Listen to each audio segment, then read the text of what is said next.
Hello and welcome to this episode of The Unnoticed Entrepreneur with me, Jim James. And today we're going all the way to Singapore to talk to Graham Brown. And we're going to talk about how you can package yourself as an entrepreneur. Graham, welcome to the show. Jim, thank you very much for your warm welcome. Well, you're in a warm place. Singapore, also a place warm to my heart. Now, you're the author of the Human Communication Playbook. You're an entrepreneur in your own right. You're running a podcast agency in Singapore. And we're going to talk about a few topics, including, how entrepreneurs and business leaders can overcome some of the challenges they're going to face to package themselves, and talk about story systems and so on. So dive in. Tell us, how do you think an entrepreneur can get noticed? Like, this is it.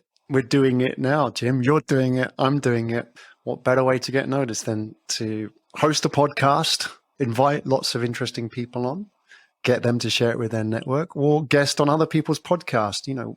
As entrepreneurs, it's not just the budgets and the times, but it's more about the authentic message we want to put out there. So I think this is the living example of it right here, right now, because it's not just about, I'm going to do this because I'm going to get sponsors, but think of all the connections that you can create with a podcast like this. Yeah, and I think you're right, Graham. And I think what you've also identified is that podcasting is a great way to get noticed, but it's actually a really, human-centered way, right? We have a conversation. And tell us about Pikkal and about the kind of services and the way that you help people, because we're on the podcast, but there's a lot of work that goes into this before you and I get here. So just tell us, how do you think people can go about, getting noticed, and also overcoming the sense of anxiety that maybe people don't want to hear what I've got to say? Yeah, there's a lot in that. The first part, there really are systems and processes that go on in the background that you don't see. And we talk about automate to elevate, which is basically, do the heavy lifting in the background, such that when you turn up for the podcast, you just focus on the connection, the elevated part of that sort of human connection, if you like. So you're not worried about, is the guest turning up? Is the guest got the link? Do I have the talking points? So to make podcasting successful, it's really about having good workflows and systems. Obviously, when you have those in place, then you can focus on what appears to be the art, which is the storytelling and the human connection. So that's the first part about what makes you successful and get noticed on podcasts, having all that in place. You can do it yourself, for sure, but key in podcasting is consistency. And that's why people come to an agency like us, especially if they're a corporate. It's consistency. They understand it takes time, that they could do it themselves, but why do it themselves when somebody else can do it better, and keep them true to their goal in podcasting. The second part about, the fear, lack of self-confidence, that's a bigger subject. So it really is about practice, yes.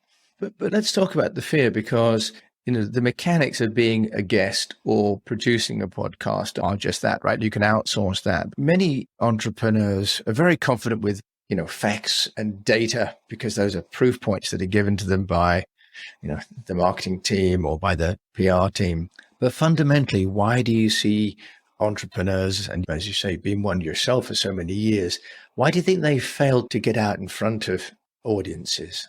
There are many factors, but ultimately it really comes down to believing that people buy stuff. Ultimately, people don't buy stuff. They buy what stuff does for them. And the reason why we need to communicate and why we need comms or marketing as an industry is because we don't understand what stuff does for them or does for us.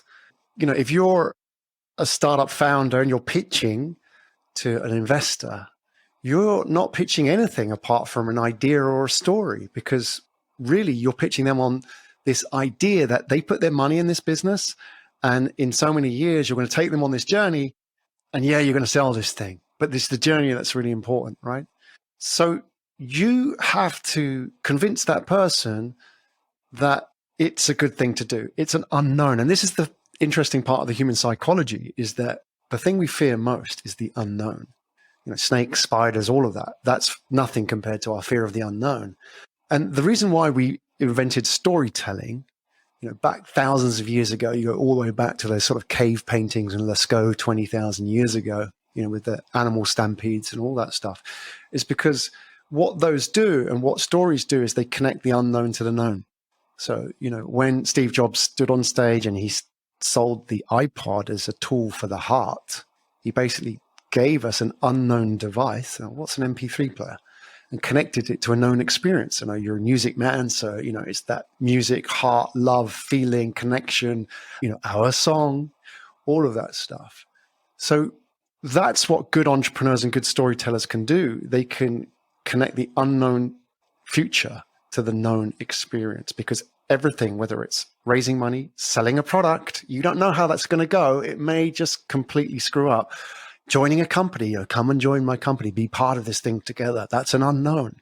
All of it requires somebody to understand where that fits into their experience. Because a little bit more on the human psychology, the human brain can't distinguish between past, present, and future. It doesn't have the concept inside. All it knows is experience. So that's why if you show it something which feels familiar, then they will feel like they've experienced it before. So your point about why do entrepreneurs have that kind of fear of doing it is because they don't see storytelling as something that they should be doing, or they feel that they should be relying on fact and data to sell themselves. So it's interesting, isn't it? There's this sort of fundamental dilemma for entrepreneurs that on the one hand, they start a business. We start businesses because we believe in something. We've got a story, a narrative. But then when it comes to convincing other people, we think we need to appeal to the rational, logical side of the audience. So there's this dilemma, isn't there, between these two things? How do you think, though, Graham, and in your experience, can people overcome this challenge? How do they feel confident, if you like, in their own story? And maybe even, can you give us some guidelines of different kinds of stories that entrepreneurs can associate themselves with to give them a handrail to move along? Yeah, the handrail is a good analogy. Okay, and there you go, folks. That is a story. So basically what Jim's done is given us a story in 1 word, 2 words. And it's basically what he's done is helped understand what I'm going to say in the context of something you're very familiar with, a handrail. Oh, what's a handrail? It's like a guide. I can hold onto it. I put my hand on it and I can kind of walk along, and it's going to keep me true. I'm not going to go off and fall off the bridge, right? I'm going to hold onto this handrail.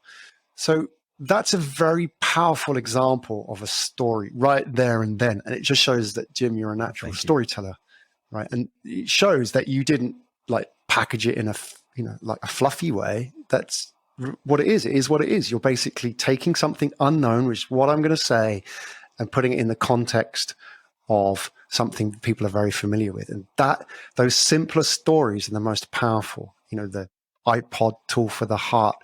Even if you look, for example, at traffic lights, red, amber, green. Now, when traffic lights were introduced, they took the idea from trains. There was a similar system in operation in train lines. So they knew that when they were going to put it on the roads, they needed something similar that people understood. Otherwise, it's going to be chaos. That's a story. They've used an analogy of what existed elsewhere. Now, to get good at this yourself is firstly understand that exists. Short form storytelling, which is taking something very simple and using that to package an idea. That idea could be your business. So for example, if I said to you, we are the Uber of bicycles, or we are the lastminute.com of hotels, or whatever it may be. What I'm doing is using an analogy to help you understand what we are. Because you're like, oh, Uber, I understand Uber as a concept. Yeah, I get it. It's quite complicated, but you use a phone, you can then find a taxi, blah, blah, blah. Now, what does that look like with bicycles? I get it. I now understand the concept, the physics of it, if you like. So how do you get good at that? You practice it. Once you understand it and recognize it and see it everywhere, it's in everything that we do, and it's very subtle. And that's why you're not picking up on it. Like handrail, that's it right there and then. How can I use that when I present on stage about me and about my company or what I do? When I get on stage and people ask me what I do, I don't say I own a podcast agency. I tell people I'm a storyteller. It's like, okay, I get it. That's a label, a package. I understand what a storyteller is. He's going to tell stories. Can he help me tell stories? Yeah, maybe he can do that as well. Maybe he's good at it. So already you're labeling and packaging, you're using that analogy to help people understand where you fit in. The last part is getting on stage, which really means getting on stage and facing rejection. If you look at comedians, as an example, stand-up comics who I'm in awe of, brave. That idea of standing up, going up, getting rejected, doing that on a regular basis, that's how they become really, really good at it. And it's what I call, and what I work with my clients on, agile storytelling, which is where you're not going to have a finished book in your head, but you're going to have lots of different scenes. Like, I was born here, I did this, then I went to Singapore, and then I went to China, and then I came back, and it's all kind of like an interesting story, but it's a mess. The great thing is when you get on stage and you commit that to an audience, you get feedback, even if the audience is 5 people. They read it, they give you that feedback, yeah, that was amazing, or you get the crickets, the tumbleweed, right? You take that in and you improve on it and you build on it and you keep iterating and improving your material, just like a stand-up comic, until you see someone like Jerry Seinfeld walk out on stage. It's just effortless, no sweat, under the lights, in a suit, and he can deliver that beautifully. That is 10,000 hours of rejection there, folks. And that's how you get really good at it, by facing the moment of truth and taking every opportunity to get on stage. The beauty is today, those stages can be this. Yeah. You don't have to travel. You don't have to dress up for it. And you can do this in any time zone. And that gives people a lot of opportunity to get out there and really get good at this. That's a really good point about practice. You know, that entrepreneurs almost go out to one big stage at a time. And of course, you feel match nerves. So getting the repetitions and the practice as an entrepreneur, speaking your story and developing it. I love the idea of agile storytelling. Graham, we were talking about the economics of attention before we started recording. Do you want to just share with us your concept around the economics of attention? Because that's also a really fascinating area, isn't it, as an entrepreneur? Well, this is why we need to do it, because today attention is your biggest cost in everything. There's a war for attention out there, and data really is just part of that, trying to mine people's attention. Look at the reality. The average person unlocks their phone 110 times a day. So you're competing with that and a number of other things. Like, there are no captive audiences anymore. If you're in business, people don't read newsletters like they used to do. People don't come to events like they used to do. It's a very attention-stretched world. And even if you look at that word, Jim, like attention, it comes from the Latin tendere, which is the same word in your muscle in your arm, right? There's the tendon. Right, the tendon, yeah. It's stretched. Literally, it's been stretched for thousands of years. And that's the reality that people have of your audience, is that they aren't paying attention to you. And think about that, the economics of attention. In English, we say pay attention, right? We don't say don't give attention, you pay. Isn't that interesting that we as an audience have to pay to listen to you? Yeah. So there's a distinct cost, right? And what we have to realize is that to get people to pay to listen to us, we have to give them something, and we have to give them value. That's why you can't demand attention like you used to. The economics have changed significantly in 20, 30 years. It's a very different world, in terms of that competition for attention. But the good thing is, if you can be that guy doing that thing, that little piece of real estate that you occupy in somebody's mind, that's extremely valuable. Because I tell you what, if you're that guy who does that thing, who's Jim James? Who's that guy who does the Unnoticed Entrepreneur podcast? I see him on my on my feed, and on Twitter. He's that guy. And so when people want that thing, they ask around. Do you know anybody who does that thing? What is that thing? Maybe it's coaching. Maybe it's like data science, whatever. They're going to say, yeah, I know that guy. And that's how it works now, right? That's how attention works, the referral process. So it's so important for the listeners out there is that you identify what that avatar is and what that thing that you're going to do, and just absolutely double down on it. And I tell you, what's really useful as a guide is, what do people seek you out for? Try something else, but it's like maybe pushing against it a little bit. But I bet you people keep coming back to this thing that they keep seeing you as. And you may think, oh, that's a small thing. Maybe I can't, make a big business just being like the number one guy in communications, maybe, I don't know, vintage car businesses, brands, whatever it may be. But I tell you, the guy who's number one in that, he can make a lot of money if he only doubles down on it and just says, right, I'm going full in, I'm going hard on being that guy. That's the economics of attention today. Okay, really, really interesting. And can't help but think of The Cable Guy, right? The great movie. And about that idea of the individual being packaged as a brand. And in the sea of data, people can't accommodate all that data. So they go to the person they can trust, who would be the storyteller for that. Now, Graham, you've got a fascinating story, originally from Portsmouth, lived in Japan, now back in Singapore. As an entrepreneur yourself with the Pikkal podcast agency, I love to ask, as an entrepreneur, how are you getting yourself noticed, especially as you've moved to a whole new territory? This podcasting, I think it's a fantastic way. Like you, I set up a podcast not for the reason that it became. Often you start a podcast because it seems interesting, and then you realize, well, people are noticing what I'm doing. Maybe this little old podcast with 20 episodes might go somewhere. I did, I know you've done 500. I did 500 episodes for my podcast. And I tell you, it's like people seek you out. I became that guy. I got in front of some very good clients. I had some amazing experiences sitting in front of people that I never would have got in front of because of the podcast. One guy was a billionaire. Rather than pitch him the idea of investing in my business or buying the services, I pitched him the idea of doing a podcast.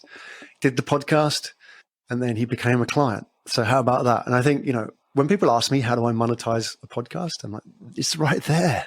You already have a sponsor and an advertiser. You're the most valuable one right there. And what other tool will you have to have 500 meetings with people? Imagine if you could have 500 meetings with people in your industry right now. What kind of value would that be for you? That is huge because you're creating something together. You're not just a guy who had a coffee with that person. You created something together that's there for years and years on the internet. So that's how I do it. And it's investing in the long term of creating an asset for yourself because it's there. I'm on your podcast. I have my own podcast. People can find me. It's got good SEO. If people are searching out, they often find podcasts. So that's the way to do it. It takes time, folks. You got to invest in it. It's a long-term play, but if you enjoy doing it, then it's not going to feel like work. Well, and absolutely. And your podcast is fantastic. I'm grateful for you to coming on mine as well. Now, just finally, you've got a system, haven't you? Do you want to just share for those people thinking, well, maybe I'd like to do a podcast, but at Pikkal, you also have like a methodology. Do you want to just share that top line so that people get a sense of, okay, I'm sold on doing a podcast, but what would I do? Just top line. Yeah, I know you've got some guidance you can give people. Yeah, I would say one thing to think about, take away, is that, you don't need to have a podcast to enjoy podcasting. One option is to guest on other people's podcasts. And that really comes back to sitting down, defining your avatar. And with any of this, whether you are a host or a podcast guest, the number one thing that you need to start with and define and get better and better at answering the question, who is your listener? Because it doesn't matter what you've got to say. It matters who they are and what their problem is. I want to know, this is the first step of the system, which is define the audience avatar. What's their name? I worked with a guy in radio who, when he went on air, he had on his microphone a cutout photo of this reader. And I always saw it because I was an intern there. I thought, what is that? Why does he have that? And one day when I was leaving, I asked him, what is that? And he said, well, that's my reader. I can't remember her name, but it's like, every time I go on air, I speak to you. I know her pain points. I know her frustrations. I know why she listens and why she listens to me. And that's the starting point, because I guarantee if you can define that person and get better at understanding who they are and what, importantly, their problems are, then you will build your brand, because, people don't care unless they know that you care. And it all starts there. Unless you get that right, what follows on in the system really will have no impact on growing an audience. Graham, that's a lovely way to close out the show today. And if you want to find out more about you, Graham Brown, based in Singapore, how can they do that? My website would be a good starting point, Jim. Go to grahamdbrown.com. It has all the info on podcasting, podcast guesting, as well as my work and my podcasts themselves. And I'm happy to chat to anybody that reaches out to me on LinkedIn.